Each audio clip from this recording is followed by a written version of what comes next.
Sekali lagi selamat malam untuk kita semua. Saya pertama-tama mau berterima kasih kepada Ibu Gunawan yang telah mengajak saya untuk bertemu malam ini dengan kalian semua. Saya sangat senang sekali bisa mengenal kelompok ini.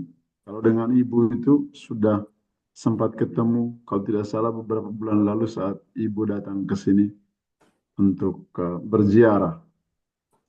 Ya, saya Andri Saferian, misionaris Saferian.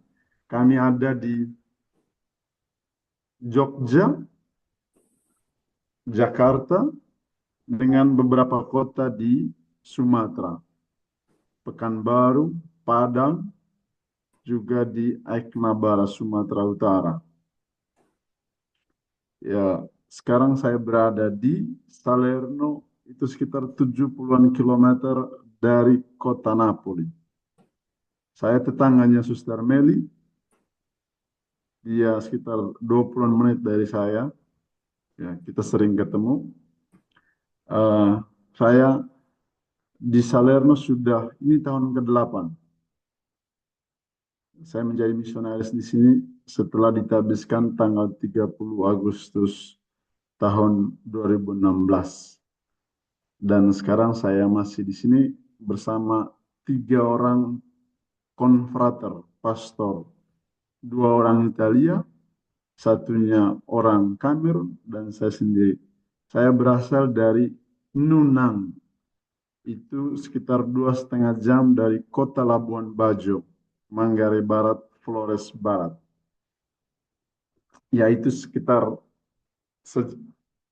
sekelumit perkenalan diri saya. Sekarang saya mau bicara tentang harapannya Bapak Paus. Harapan, apa itu harapan menurut Bapak Paus Fransiskus? Nah, saya mulai dengan gambar ini, foto yang saya ambil ini. Itu Bapak Paus dengan anak kecil. Saya ambil dari internet fotonya. Dan saya merasa bahwa anak kecil itu adalah Bapak Paus sendiri di tangan Tuhan. Iya, dia Bapak Paus ini seperti anak ini yang begitu menyerahkan dirinya, punya rasa percaya yang kuat kepada Allah, sampai dia menyerahkan seluruh dirinya untuk diangkat oleh Tuhan Yesus itu. Jadi saya menggambarkan harapannya Bapak Paus itu seperti anak ini. Dia betul-betul menyerahkan dirinya kepada Tuhan. Dan nanti kita akan lihat selanjutnya harapannya itu secara konkret seperti apa. Lalu saya mulai dengan konteks. Konteks kenapa Bapak Paus berbicara tentang harapan. Sebenarnya dia sudah berbicara tentang harapan ini dalam katekesenya setiap hari Rabu dari bulan Desember tahun 2016 sampai Oktober tahun 2017. Dia berbicara tentang harapan orang Kristen. Nanti Bapak dan Ibu, para saudara, suster, pastor, bisa mengecek di Vatikan Va, itu situs resmi Vatikan, itu berbicara tentang harapannya Bapak Paus. Dan konteks pembicaranya itu adalah situasi dunia sekarang. Seperti yang ada, saya tulis di sini, situasi gelap yang ada dalam dunia sekarang, modern, yang kita alami bersama. Gelap karena perang, karena COVID, uh, lalu berikutnya akibat teknologi. Teknologi itu membuat orang terkurung hanya pada dirinya sendiri. Ya, tentu saja teknologi tidak ada nilai positifnya, tapi ada nilai negatif dari teknologi itu membuat orang hanya puas dengan dirinya, melihat dirinya selalu tunduk tanpa melihat dunia luar.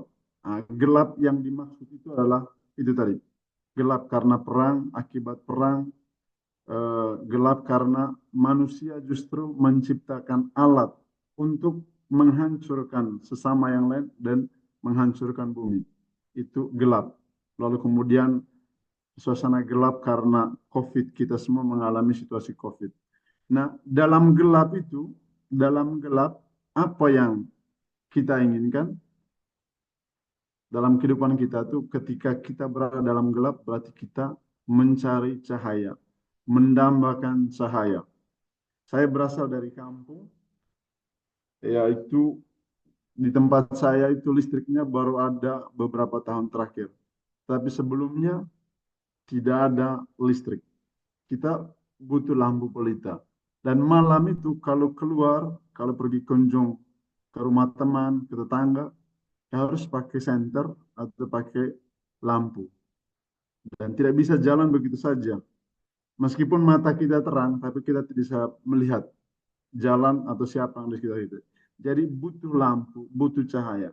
Jadi harapannya Paus Fransiskus itu adalah dalam gelap ini ada cahaya. Dan cahaya itu, siapakah cahaya itu? Cahaya itu adalah Yesus sendiri. Nah, itu konteks negatifnya tadi. Sekarang konteks positifnya, Yesus, Bapak Paus berbicara tentang cahaya itu, berbicara tentang harapan itu, pertama-tama dari surat Paulus kepada jemaat di Roma. Kalau kita menempatkan dalam konteks jemaat di Roma, Santo Paulus menulis surat itu, ya, benar yang ini. Menulis surat ini kepada jemaat di Roma. Dan saat itu di Roma sudah ada orang Kristen. Sudah ada orang Kristen, baik orang Yahudi yang menjadi Kristen, yang berada di Roma, maupun mungkin dulu pekerja-pekerja dari bangsa Romawi yang bekerja di daerah Palestina kembali ke sana. Nah, itu di Roma waktu itu semacam ada dua kubu. Orang Kristen keturunan Yahudi dan orang Kristen bukan keturunan orang Yahudi. Sementara dalam komunitas Kristen semacam ada konflik, ada perpecahan. Bilang, oh kami punya yang lebih, ya, yang autentik, yang tidak. Lalu Santo Paulus melihat bahwa kedua komunitas itu perlu dipersatukan. Dan persatuannya itu di mana? Itu adalah kasih Kristus. Kasihlah yang membuat kedua kubu itu bisa menjadi orang Kristen yang autentik. Bukan hanya pihak sebelah atau pihak sebelah, tapi kasihlah yang menyatukan. Jadi dalam situasi konflik internal, dalam tanda kutip itu, kasih itu yang adalah terang yang menyatukan mereka semuanya. Ya, berakar pada kasih Kristus itu. Ya, menurut Santo Paulus, dalam hati manusia itu selalu ada kerinduan untuk sesuatu yang baik. Baik, begitu juga Paus Fransiskus. Dan dia melihat dalam kegelapan itu, seperti yang tadi sempat saya bilang, dalam kegelapan kita membutuhkan terang. Kerinduan untuk terang itu adalah kerinduan yang sangat manusiawi dalam diri setiap orang, bukan karena orang lain dari luar yang menyatakannya. Nah, jadi Paus Fransiskus justru mau melihat, mengeluarkan kerinduan itu. Dan bagi orang Kristen, kerinduan itu berakar pada kasih Tuhan. Lalu sumber kitab suci yang keduanya itu selain surat Paulus kepada Romawi, lalu yang kedua surat Paulus kepada jemaat di Tesalonika. Surat ini ditulis pertama dalam kitab suci perjanjian baru. Dari sekian surat yang ada, bahkan juga dari Injil itu. Kenyataannya waktu itu bahwa komunitas itu dibangun tidak jauh, tidak lama dari peristiwa kebangkitan Kristus. Dan umat di sana itu sangat menanti kebangkitan itu, kan. Sangat menanti sekali, oh kapan, mungkin besok atau tahun depan atau bulan depan. Lalu lama-lama itu tidak muncul. Ternyata kemudian Santo Paulus menyatakan bahwa kebangkitan itu bukan karena kita menginginkan sesuatu, tapi kebangkitan itu berdasar pada kebangkitan Kristus.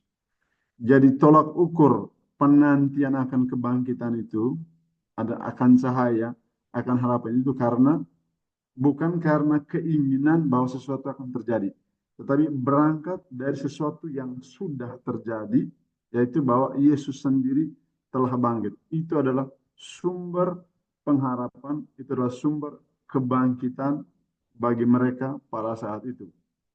Nah, Paus Fransiskus mengambil dua contoh ini, yaitu untuk menggugah, menerangkan kegelapan yang ada dalam dunia kita sekarang ini atau dalam diri kita masing-masing. Jadi harapan menurut Bapak Paus itu adalah harapan yang berdasar pada kasih, kasih bukan yang dibicarakan saja, tetapi kasih yang sudah ditunjukkan, dihidupi, dilaksanakan oleh Yesus sendiri. Lanjut.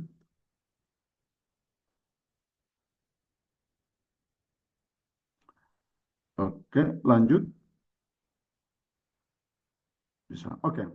Nah, saya juga mengambil contoh, saya juga melihat harapannya Bapak Paus ini dari beberapa karya yang sudah dia ciptakan itu, Pak. Dia tulis ini nanti tentang Laudato Si, lalu kemudian nanti tentang Fratelli Tutti, lalu kemudian yang terakhir tentang Sinode. Nah, logika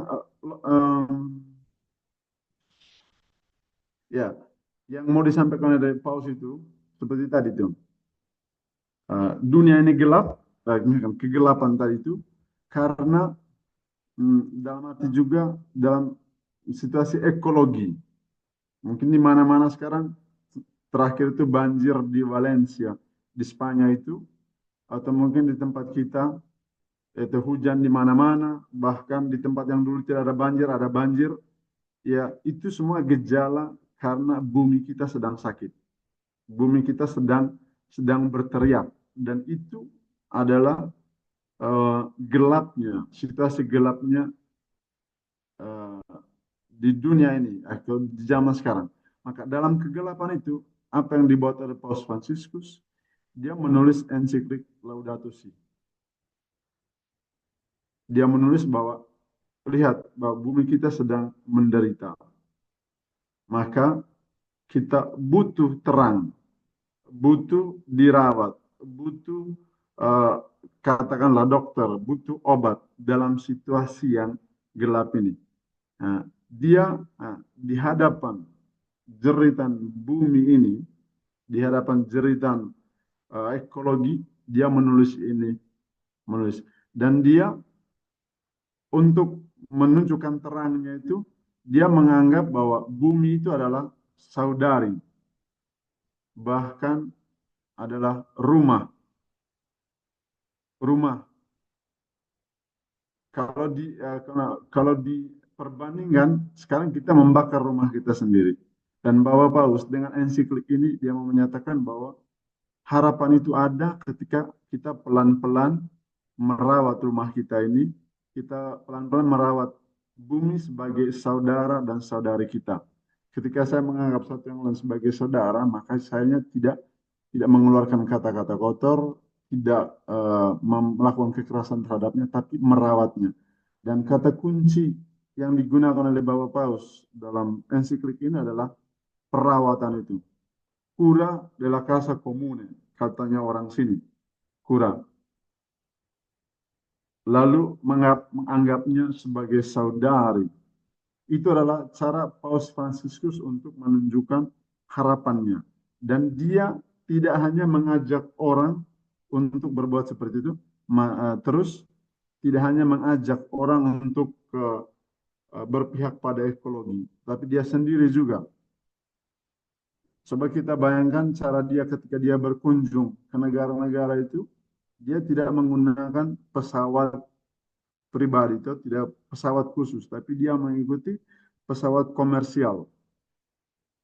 Selama kunjungan yang terakhir ke Asia itu dia selalu pakai pesawat komersial. Itulah bentuk Bapak Paus itu untuk merawat rumah kita bersama ini. Dia tidak hanya meminta orang lain untuk berbuat seperti itu, tapi dia sendiri berbuat. Itulah cara Bapak Paus menunjukkan terang dalam kegelapannya ini, dalam kegelapan yang ada. Oke, kita lanjut. Nah, seperti ini. Bumi adalah rumah kita, saudari bumi, yang dikatakannya dalam ensiklik ini. Lanjut. Oke, masih lanjut. Nah, sekarang kita masuk ke ensiklik yang satu, yang Fratelli Tutti. Kenapa dia menulis Fratelli Tutti? Karena semangat kekeluargaan di antara umat manusia itu sudah mulai memudar. Ya, di Eropa sini sudah sangat terasa sekali ke arah kanannya itu, blok kanannya itu dalam bidang politik. Dalam bidang politik itu di mana orang asing, ya kita harus takut terhadap orang asing. Ada kategori yang dipakai itu adalah orang asing dan orang asli. Itu berarti bukan apa lagi, bukan soal manusianya lagi, tapi soal kecenderungannya. Jadi saya suka dengan ini karena dia punya pandangan politik sama dengan saya. Sementara orang di luar itu maka harus dihindari atau ditiadakan. Dalam konteks seperti itulah, maka Paus Fransiskus merasa dibutuhkanlah kesadaran sebagai sesama saudara. Lalu berikutnya, uh, orang sudah merasa diri menjadi yang lebih berkuasa dari yang lain. Nah, ketika keinginan untuk berkuasa bertolak belakang dengan keinginan orang lain, apa yang terjadi? Terjadilah perang, terjadilah pertikaian, terjadilah penggunaan kekerasan. Sehingga ketika itu terwujud, maka nilai-nilai luhur persaudaraan itu sebagai sesama manusia sudah mulai luntur, tidak ada. Oke, itu Paus Fransiskus menamakannya sebagai sebuah kegelapan, sebagai sebuah kemunduran. Dalam sebuah kegelapan, maka dibutuhkanlah sebuah cahaya, dibutuhkanlah cahaya untuk menerangi supaya orang bisa berjalan. Dan Paus sendiri, kita lanjut. Nah, menurut Paus sendiri jalan keluarnya adalah seperti orang Samaria yang baik hati. Dalam ensikliknya itu, dia menulis tentang, dia mengambil contoh, dia berpijak pada orang Samaria yang baik hati. Di hadapan orang yang sudah sekarat itu, orang Samaria justru melihatnya sebagai sesama saudara. Bukan seperti imam yang melihat, dia sadar dan melihat bahwa orang yang tergeletak itu sedang sekarat, tapi dia apa saja, melaluinya saja, melalui begitu saja, memalingkan muka tanpa memperhatikan. Ya karena dia sedang menuju ke bait Allah untuk melakukan tugasnya. Karena dalam konteks mereka pada waktu itu sebagai seorang imam, ya dia tidak boleh terjangkit oleh darah. Maka nanti takut supaya fungsinya itu, tugasnya itu tidak tercoreng. Maka dia melewati. Sementara orang Samaria ini, dia tidak mendahulukan tugasnya, fungsinya, tapi dia merasa diri sebagai saudara, sebagai orang yang sedang sekarat itu. Nah, itulah contoh yang diambil oleh Paus Fransiskus sebagai sebuah harapan bahwa di tengah konflik, konflik karena bahasa, karena suku, karena asal, Paus Fransiskus menjadi pengantara. Coba kita lihat selama berapa tahun, dari tahun 2013 sampai sekarang, Paus Fransiskus sudah berkunjung sampai 40-an sekali.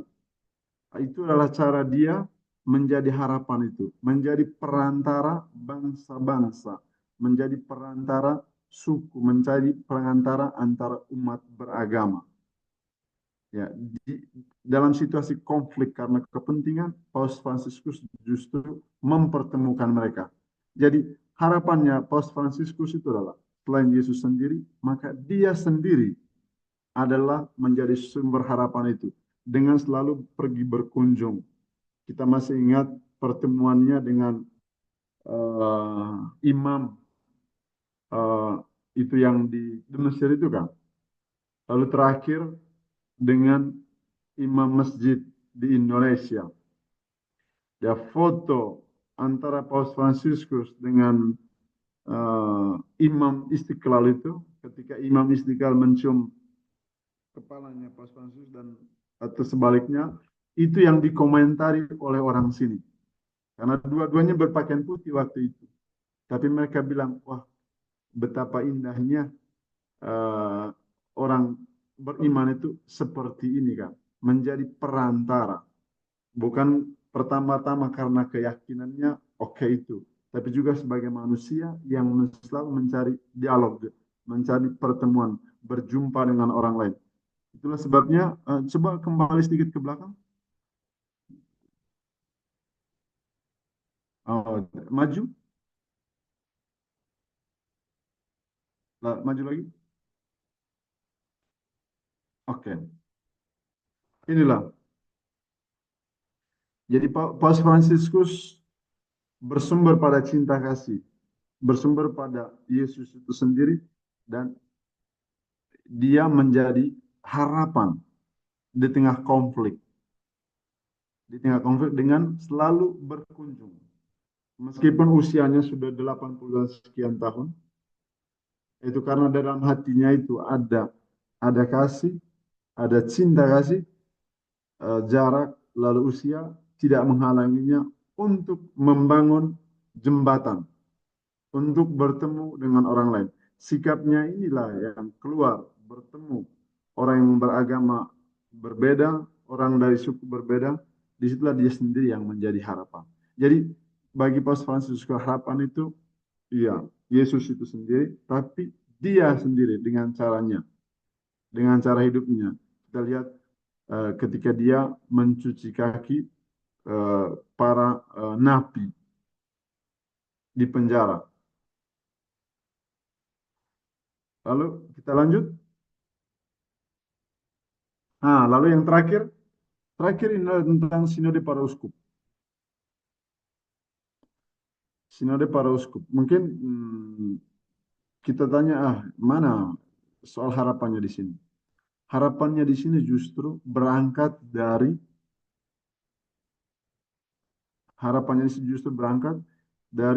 bahwa gereja itu tidak pertama-tama soal fungsinya.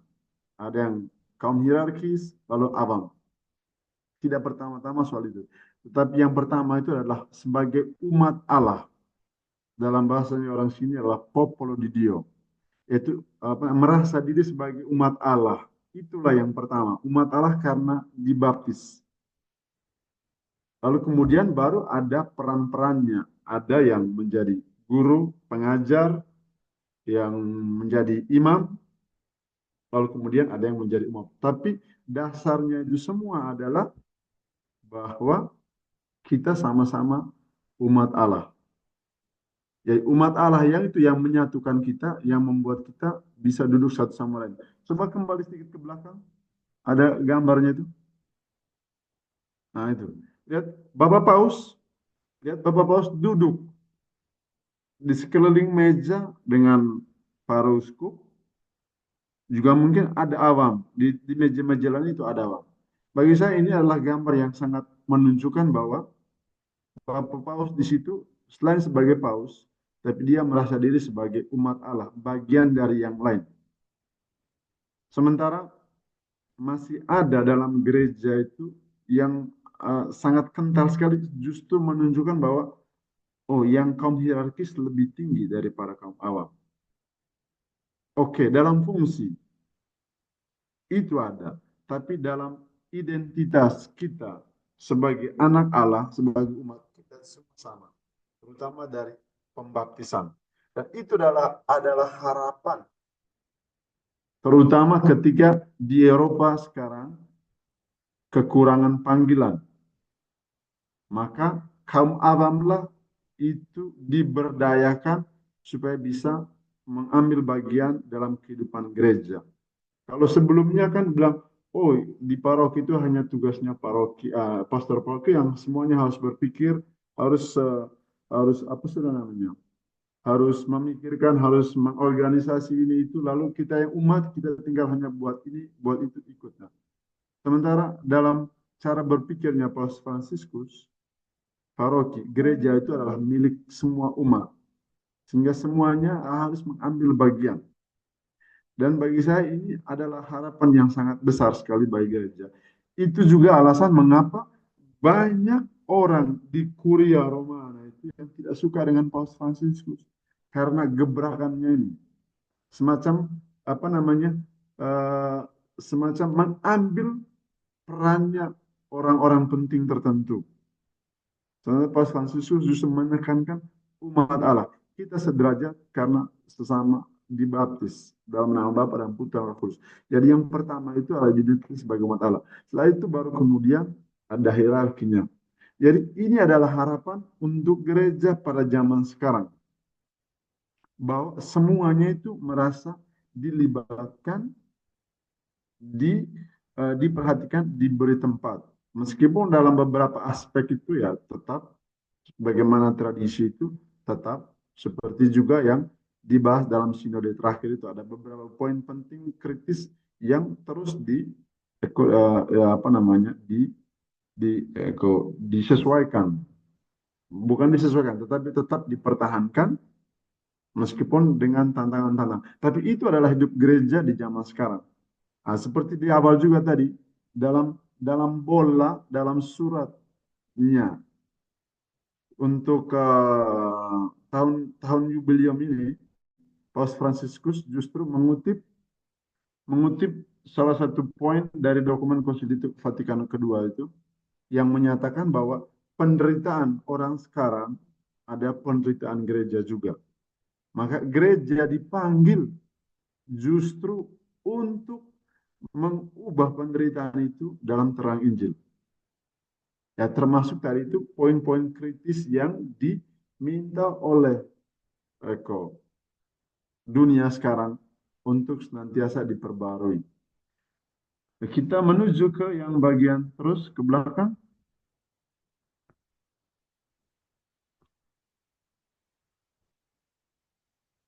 Ah, bagi saya ini sudahlah slide yang terakhir bahwa harapannya Paus Fransiskus itu adalah bukan tentang ide, bukan tentang apa sudah. Harapannya Paus Fransiskus itu adalah orang. Saya tulis harapan adalah kata kerja. Ya, Paus Fransiskus adalah orang yang merawat. Jadi harapannya itu dalam di Paus Fransiskus. Paus Fransiskus adalah harapan karena dia berani mendengarkan orang lain. Paus Fransiskus adalah harapannya juga baginya, bagi gereja, karena dia membuat dirinya saudara bagi yang lain. Nah, harapan itu adalah manusia. Bukan apa yang diwajibkan. Yang pertama-tama itu adalah manusianya, seperti Yesus itu sendiri. Harapan orang Kristen itu adalah Yesusnya itu sendiri. Yang merawat, yang mendengarkan orang terpinggirkan, yang membuat dirinya saudara bagi sesama. Itulah yang membuat dia uh, menjadi Tuhannya kita karena selalu dan selamanya karena kasihnya itu yang menerangi, membuat situasi gelap menjadi terang. Lalu yang terakhir, saya hanya mau ceritakan pengalaman tentang harapan itu.